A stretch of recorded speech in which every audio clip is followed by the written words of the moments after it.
ഞാൻ കഴിഞ്ഞ വീട്ടിൽ പറഞ്ഞിട്ടുണ്ടായിരുന്നു നമ്മൾ തമിഴ്നാട് പോകാനായിട്ട്. അപ്പോൾ സ്ഥലം വരുന്നത് സേട്ടുമടിയായിട്ട്. അപ്പോൾ നമ്മൾ രാവിലെ ഒരു 6 മണിക്ക് തന്നെ ഇറങ്ങിയിട്ടുണ്ടായിരുന്നു. നല്ല ഒടുക്കത്ത് വിശപ്പായിരുന്നു. അപ്പോൾ ഞാൻ ബ്രെഡും പിന്നെന്താ ജാമും പിന്നെ അതിന് വേണ്ടി ചോക്ലേറ്റും കാര്യങ്ങളൊക്കെ എടുത്ത് വെച്ചിട്ടുണ്ടായിരുന്നു കേട്ടോ. രാവിലെ തന്നെ നമ്മുടെ കാർ കുഞ്ഞു രീതിക്ക് പണി തന്നിട്ട്, അതുകൊണ്ട് നമ്മൾ ഇച്ചിരി ടെൻഷൻ അടിച്ചിട്ടാണ് പോണത്. ആ ഒരു ടെൻഷൻ കൊണ്ടാണോ പിന്നെ എന്തോ ആകെ ഒരു തകരാറ് മറന്നുള്ളൊരു ദിവസമായിരുന്നു. രാവിലെ തന്നെ നമുക്ക് പട്ടികടത്തി ഇപ്പോൾ 1.5 മണിക്കൂർ ബ്ലോക്ക് കിട്ടിയിട്ട് വീട്ടിലേക്ക് പോയാൽ അങ്ങനത്തെ ഒക്കെ ചിന്താഗതിയായി.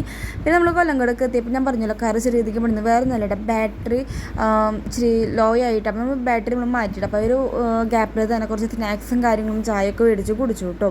അപ്പോൾ എന്തിനാ സേട്ടുമടി പോകണമെന്ന് വെച്ച് കഴിഞ്ഞാൽ, നമ്മളിങ്ങനെ അവിടെ നമ്മൾ ചിങ്ങഞ്ചിറ പോലെ തന്നെ അവിടെ വേറൊരു അമ്പലം ഉണ്ട് കേട്ടോ. ഒരു പ്രൈവറ്റ് പ്രോപ്പർട്ടി ആണ്.